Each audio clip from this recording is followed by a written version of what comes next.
अस्सलाम वालेकुम। कैसे हैं आप सब लोग? उम्मीद है कि खैरियत से होंगे। आप सबकी नज़र से एक वीडियो और तस्वीर गुजरी होगी जो कि ज़िला सांगर सिंध की है कि एक ऊँट जो है वो एक वडेरे की जगह पर दाखिल हो गया और उसको ये सज़ा मिली उसके बाद कि उसकी टांग काट दी गई। और ऊँट जो है वह दर्द की शिद्दत से उसके आंसू, उसकी तकलीफ़ जो है वो सबके सामने आया थी। जो ऊँट का मालिक था उसने कोशिश की कि मुकदमा दर्ज हो जाए, लेकिन चूंकि हमारे मुल्क में बाअसर लोग अपने आप को ऐसा समझते हैं कि उन्हें कोई कुछ कह नहीं सकता, तो मुकदमा दर्ज नहीं हो रहा था। जब मीडिया का दबाव पड़ा तो अब नामालूम लोगों के खिलाफ मुकदमा दर्ज हो गया है। उस वडेरे के खिलाफ मुकदमा दर्ज नहीं हुआ जिसके लोगों ने ये मासूम जानवर पर जुल्म किया। हमारे मुल्क में हम ये देखते हैं कि ऐसे ऐसे जराइम हो रहे हैं कि इंसान तौबा कर उठता है, लेकिन जुर्म करने वालों को ना शर्म आती है और ना ही शायद अल्लाह से डर लगता है। किसी का कत्ल हो, किसी के घर में रेड करना हो, किसी की माँ बहन बेटी उठानी हो, किसी की किरदार कुशी करनी हो, किसी जानवर को इस तरह अजियत देकर मारना हो, या ऊपर जो है अभी कराची में केस हुआ कि कुत्ते को ऊपर वाली मंजिल से नीचे फेंक दिया गया। लोग हिचकिचाते ही नहीं है। अब होगा क्या? मैं आपको एक बड़ा अहम किस्सा बताती हूँ जो कि कुरान पाक में दर्ज है। हज़रत सालेह अलैहिस्सलाम को मबूस किया गया तो उनकी कौम ने उनसे मुआवजा मांगा और कौम ने कहा कि अगर आप नबी हो तो चट्टान से ऊँटनी बरामद करो, और वो ऊँटनी बच्चा दे और दूध भी थे। और ऐसा ही हुआ।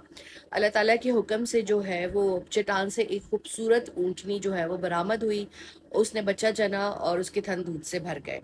कौम समूद लाजवाब हो गई और अल्लाह ताला ने वहाँ एक चश्मा जो है वो रवा कर दिया और नखलिस्तान आबाद हो गया। वो ऊँटनी और उसका बच्चा उस नखलिस्तान में चरते और चश्मे से पानी पीते। समूद के 7 कबीले थे और ऊँटनी का दूध आपस में तकसीम कर लेते। इसी तरह हज़रत सालेह ने चश्मे का पानी भी तकसीम कर दिया। अब उस कौम को ये होने लगा कि ये ऊँटनी ज़्यादा पानी पीती है। वही बात कि सरकशी जब आती है तो वो किसी भी ख्याल को आ जाती है। तो दो नौजवानों ने ये मंसूबा बनाया कि हम ऊँटनी को कत्ल कर देते हैं। दो लोगों ने कत्ल किया, बाकी लोग चुप रहे। बाकी लोगों का चुप रहना उनका जुर्म बना। और जब उसकी टांग काट दी, उसने चीखें मारी, तो उसका बच्चा उसी पहाड़ी के अंदर चला गया और उस ऊँटनी का कत्ल कौम समूद की खात्मे का बाइस बना। इस पूरे शहर में 3 दिन का अजाब आया। उनके चेहरे सुर्ख हो गए, कौम के पिट जर्द हो गए। उसके बाद जल्जला आया और एक चिंगार जो है वो सुनाई दी। ये इतना खौफनाक अजाब था जिससे ये कौम दो चार हुई और तबाह बर्बाद हो गई। कत्ल करने वाले तो उस ऊँटनी को भी 2 लोग थे, लेकिन सजा पूरी कौम को मिली। तो कल भी उस वडेरे और उसके चंद जो है वो मुलाजमीन ने यह हरकत की होगी, कहीं इसकी सजा पूरी कौम और पूरे मुल्क को ना मिल जाए।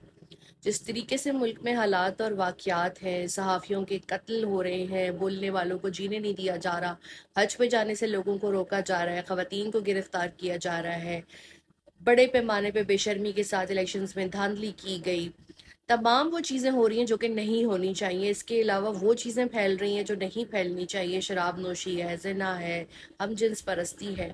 तो मुझे अपनी कौम के लिए बहुत अफसोस जो है वो महसूस होता है और खौफ भी आता है कि क्या अल्लाह ताला इस कौम पे क्या अजाब जो है वो दो चार करेगा।